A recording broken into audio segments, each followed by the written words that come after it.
UP TGT PGT भर्ती की पिछली कुछ वर्ष की परीक्षाओं को अगर एनालिसिस करें तो आप पाएंगे कि चयन बोर्ड हर भर्ती परीक्षा में प्रश्नों को सेट करने को लेकर के, प्रश्नों के लेवल को लेकर के, प्रश्नों को पूछने को लेकर के काफ़ी सारे बदलाव करता आया है। हाल ही में टीजीटी पीजीटी 2021 की जो भर्ती परीक्षा संपन्न हुई उसमें भी कई तरह के बदलाव देखने को मिले। प्रश्नों की प्रवृत्ति को लेकर के, प्रश्नों के लेवल को लेकर के काफ़ी कुछ पिछली भर्ती परीक्षाओं से अंतर देखने को मिला।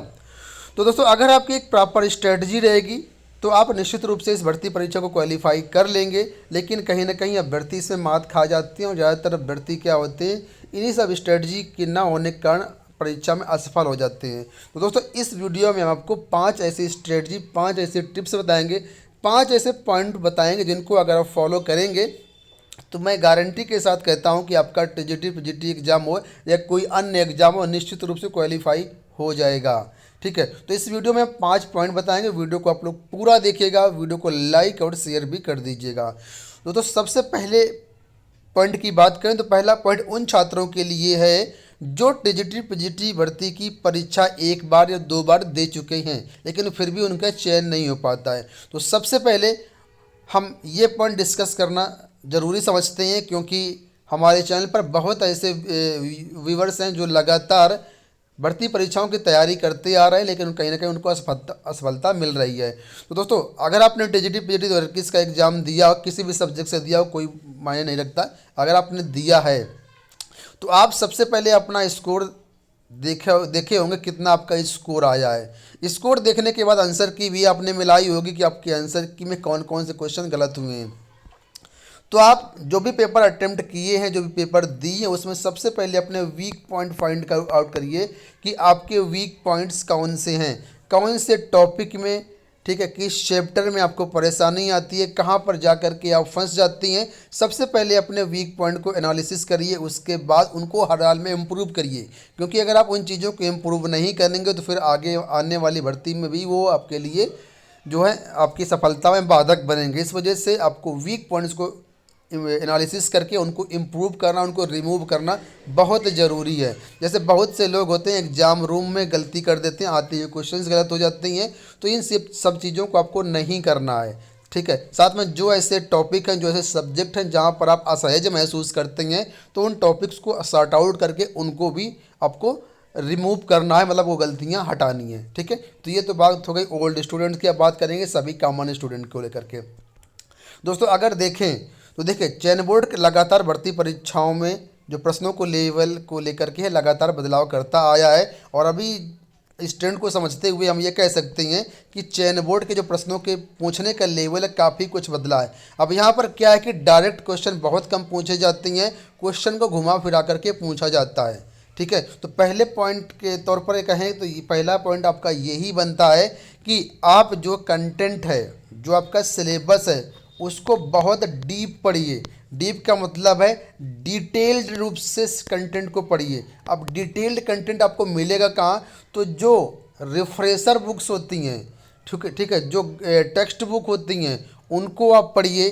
शॉर्ट नोट्स के चक्कर में मत पढ़िए। बाज़ार में जो रेडीमेड पुस्तकें मिलती है उनको इग्नोर करिए क्योंकि वहाँ पर आपको डिटेल्ड स्ट्रक्चर नहीं मिलेगा। जैसे अगर हम बात करें कि मार्केट में अलग अलग प्रकाशन की बुक्स आती हैं, वो एक तरीके गाइड बुक होती हैं, सिर्फ आपके जो है एक तरीके से इंट्रो के लिए होती हैं, आपके मार्गदर्शन के लिए होती हैं। लेकिन इसका मतलब ये नहीं है कि मार्केट में जो बुक्स मिल रही हैं उनको पढ़ करके आप अच्छे रंग से क्वालिफाई कर जाएंगे। अगर आपका बेसिक क्लियर है तो आप भले क्वालिफाई कर जाएं, अदरवाइज फिर उनको पढ़ करके क्वालिफाई करना मुश्किल होगा।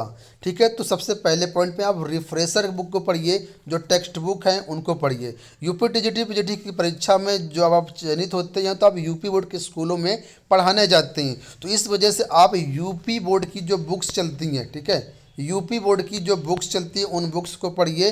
खासकर 9 to 12 की जो भी बुक्स हैं अपने सब्जेक्ट की, उनको लेकर के अच्छे से पढ़िए। यहाँ पर मैं आपको एक बात बता दूँ कि बहुत से लोग एनसीईआरटी को प्रेफरेंस देते हैं, ठीक है, लेकिन मैं आपको कहूँगा एनसीईआरटी की बजाय आप एससीईआरटी की बुक्स पढ़िए क्योंकि एनसीईआरटी में उतना आपको डिटेल्ड कंटेंट नहीं मिलेगा जितना एससीईआरटी की बुक में मिलेगा या जो अदर पब्लिकेशन की यूपी बोर्ड के स्कूलों में चलती हैं।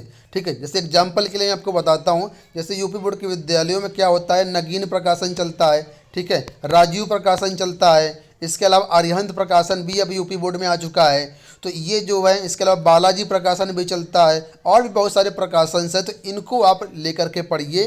ठीक है, इन बुक्स से प्रिपरेशन करिए, निश्चित रूप से आप सफल होंगे। ठीक है, अब अगले पॉइंट के बारे में बात कर लेते हैं कि आप जो है खुद के नोट्स बनाइए। बहुत से लोग क्या करते हैं, बाजार से रेडीमेड नोट्स खरीद लेते हैं। बहुत सी कोचिंग संस्थान है जो नोट्स प्रोवाइड करते हैं, बेचते हैं। दोस्तों, बाजार में ऐसे रेडीमेड बने बनाए मिलते हैं, सिर्फ अपने ब्रांडिंग करके बहुत से लोग बेच रहे हैं मार्केट में, तो उनको आप अवॉइड करिए। जब तक आप खुद के नोट्स नहीं बनाएंगे तब तक आपको कॉन्फिडेंस नहीं आएगा और तब तक चीज़ें वो आपको बिल्कुल फ्लो में नहीं आएंगी। इस वजह से जब आप पढ़िए तो खुद के नोट्स बनाइए। नोट्स बनाना बहुत ज़रूरी है। ठीक है, मैं सबसे पहले नंबर पर इसी को प्रेफरेंस देना चाहूँगा कि नोट्स बहुत ज़रूरी है, नोट्स आपको बनाना होगा। ठीक है, नोट्स बनाने के बहुत सारे फ़ायदे हैं। पहली बात तो ये, आपके खुद के नोट्स होंगे तो आपको मालूम है कौन सा टॉपिक है, कहाँ पर मिलेगा।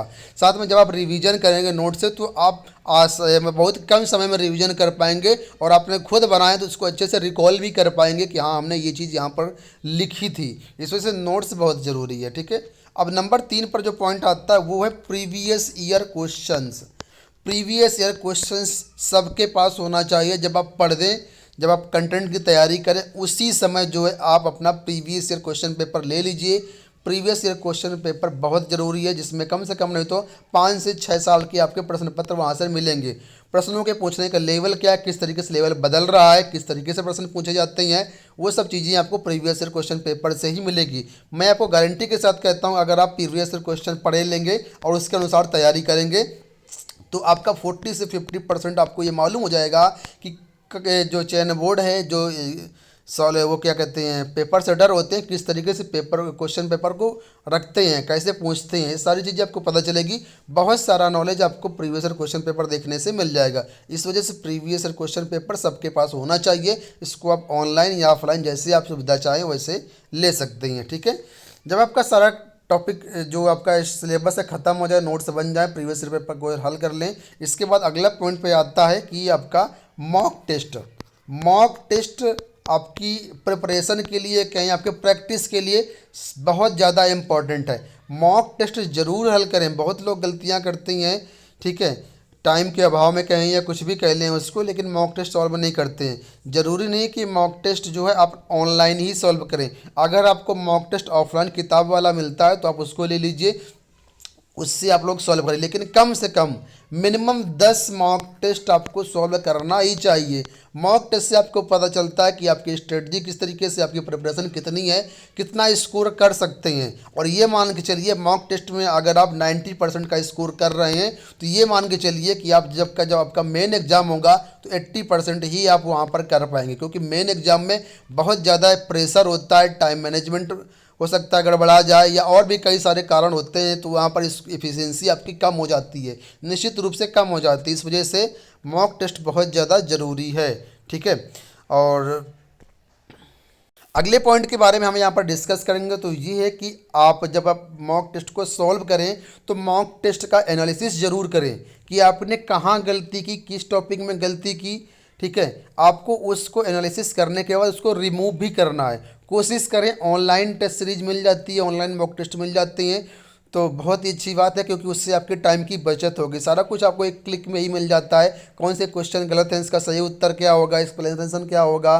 ठीक है, आप ऑल ओवर इंडिया में कितना कंपटीशन है, कितना नीचे है, कितना सारी चीज़ें रैंकिंग वगैरह भी मिल जाती है। तो ये सारी चीज़ें फ़ायदे होते हैं। तो प्रेफरेंस दें आप लोग, ऑनलाइन को नहीं मिलता है, ऑफलाइन परचेज करें।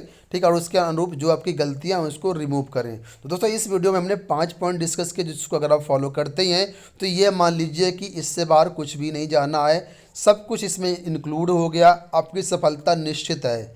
ठीक है, और ये मत सोचिए कि आपका अभी विज्ञापन नहीं आया तो अभी से तैयारी करके हम क्या करेंगे। विज्ञापन आएगा, जल्दी जल्दी में परीक्षा भी हो जाती है, फिर लोग परीक्षा को पोस्टपोन कराते हैं कि अभी तो विज्ञापन आया है, अब हमारी तैयारी नहीं हो पाई है, परीक्षा को पोस्टपोन करिए। टीजीटी पीजीटी 2021 भर्ती में यही हुआ, अंत तक लोग परीक्षा को पोस्टपोन कराने में लगे रहे, लेकिन परीक्षा पोस्टपोन नहीं हुई। तो पहले से तैयारी रहेगी तो बहुत अच्छी बात रहेगी, बाद में कोई दिक्कत आपको नहीं आएगी। तैयारी करते रहिए, कोई क्वेरी होती है, कोई दिक्कत होती है तो हमारे टेलीग्राम चैनल को ज्वाइन कर लीजिएगा। इस वीडियो में दोस्तों इतना ही। आई होप आपको वीडियो पसंद आया होगा। वीडियो को लाइक और शेयर जरूर कर दीजिएगा। धन्यवाद।